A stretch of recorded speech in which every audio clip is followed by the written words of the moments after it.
And we start our very first story from the mining sector. And the Member of Parliament for Ayawaso West Wogan, Emmanuel Agyarko, says everyone involved in Galamsey, including military officials, should be punished without fear or favour. His comment comes after the Lands and Natural Resources Minister alleged that he was prevented from going to some Galamsey sites by soldiers.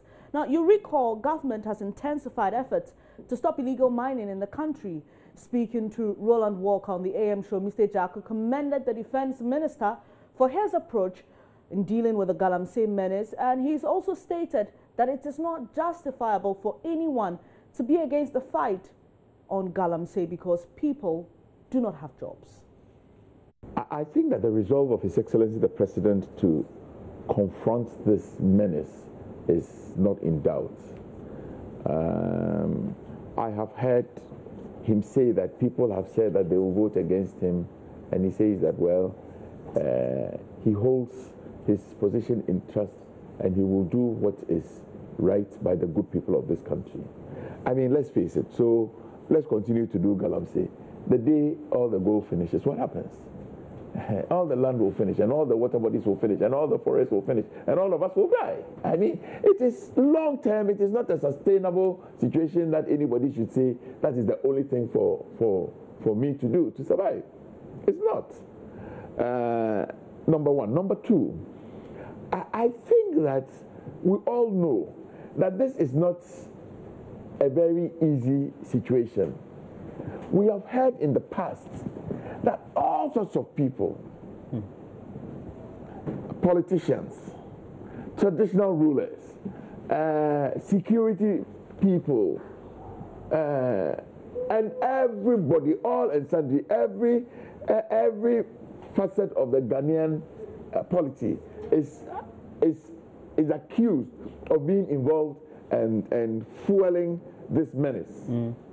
Okay, so tomorrow or today, if we hear for me, if I hear the Minister for Defense say that soldiers, quote and unquote, are involved. Actually, the Minister for Lands and Natural Resources. Lands and Natural Resources says that soldiers are involved in this. It might not be surprising because I think it is not new. It is something that has been speculated for a long time. But first and foremost, let me place a caveat. Are they really and truly soldiers?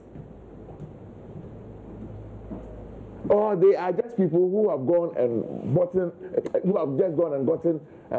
accoutrements and are posing as soldiers? Today, it is possible to have an AK-47. It is possible to have the fatigues. Well, true. Yeah. So first and foremost, we must establish whether really and truly they are soldiers. And I think that the approach of the Defense Minister is perfect. He says that he has directed the Chief of Defense Staff to look into this. Okay. Let us first and foremost establish the identity of those who say they are soldiers. If they are soldiers, let the martial law deal with them. Per adventure, they may not even be soldiers at all. They may not be enlisted. They are just passing off as soldiers. But this can only be established by an investigation. So if anybody says anything else, I think that we shouldn't give any credence whatsoever to it. We must. I think the Minister for Lands and Forestry has stated something as a matter of fact. His counterpart, the Minister of Defense, says, I will look into it.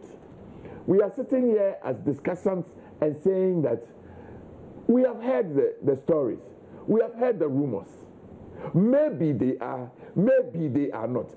Let an investigation determine what it is, and then we can go forward with the matter. MP for Bilsa South, Clement Park, rather criticized government for failing to be on the same page regarding the fight against illegal mining. He was also on the AM show. We need to analyze it a lot more because it goes to the core of perhaps some level of dysfunctionality in government. This is not the first time that we are seeing ministers contradict each other. and as far as this new government is concerned. And given the level of attention that the fight against Galamsey has received, by virtue of the fact that we all recognize that this menace is inimical to our survival, and the role that is being played by the media, one would have expected that the ministers of state and their deputies would be singing from the same page of the hymnal. So if the Minister for Lands and Natural Resources and his two deputies who have been in the field can report on a personal basis of going to a particular site where they encountered the presence of military personnel, and even names were quoted. If you read the Times report, one Colonel Ahin was indicated as being the superior who authorized those two military personnel who were in front of the entrance to the concession. So the Minister for Lands and Natural Resources is very certain about what he saw, and the fact that he believes clearly the military somewhat is complicit, or elements within the military may be complicit in their the use of their skills and talent to protect people who are engaged in activities not useful to our well-being. And I think that indeed I would agree that I heard the reportage of the Minister for Defense, who didn't argue against what the Minister for Lands and Natural Resources had said, but said that, you know, the case will be referred, or the complaint or the allegation will be referred to the CDS. He has referred it to the CDS to investigate. But what is surprising is the comments that came from the Deputy Defense Minister, you know, another colleague in Parliament. He adopted a total defensive mode, and his comments were emphatic about exonerating and arguing about the possibility of any personnel of the Ghana Armed Forces being involved in Galamsey. And I think that definitely goes against the grain. And I think this is where people are beginning to ask questions. Are they meeting to discuss, to appraise? Are they sharing information? If that is the case, why should the Deputy Minister for Defense's comments be contradicting what the Minister for for Lands and Natural Resources, and even his own boss has said? MP for Busa South, Clement Park, speaking on Galamsey with Roland Walker on the AM show. Away from that, a member of the Public Interest and Accountability Committee, PIAC, is asking government to grant it legal authority to prosecute people who misuse proceeds from the country's oil resources.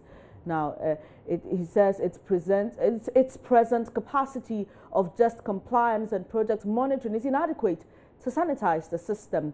Dr. Afil-Moni was speaking at a public forum in Kumasi on 6 years of petroleum production in Ghana. Nana Sensumensa reports.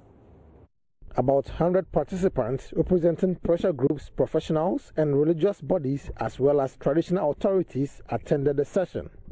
Dr. Moni, who is also president of Ghana Journalists Association, is confident granting PIAC prosecution powers will ultimately benefit the citizenry. To be empowered legally to prosecute people who are found wanted in terms of the use of oil resources, or the people who are negligent in monitoring oil resources.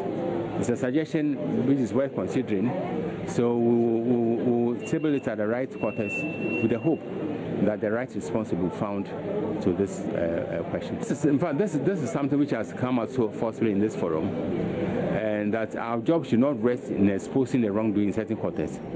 Our job should be to extend to prosecute people who, as I said, have negligent, or people who have been people who are complicit in misusing our oil resources.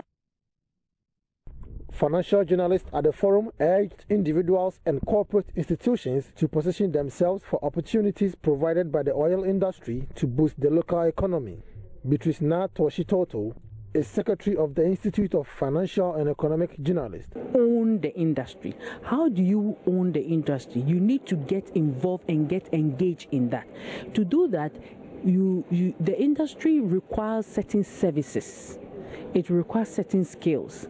This is where, as Ghanaians, we need to position ourselves to provide these services. For instance, if an oil company is operating in Ghana and they need water supply, you need to be able to position yourself as a businessman in Ghana who can supply that water to the oil company. But to do that, you also need to follow certain standards. And so it is the duty of any businessman who wants to play a role, or even any individual who wants to play a role, to read around the industry or engage with people who have knowledge about what the industry requires, so that you can benefit from it. Businesses can benefit from it. Even dressmaking, water supply services, hotel manager, cleaning services, all these people can benefit from the industry. Reporting for Joy News, Nana Sensumensa. And here in Accra, in our studios, my name is Benis Abubedu. You're watching Joy News Desk. I'll be back with more. Please stay with us.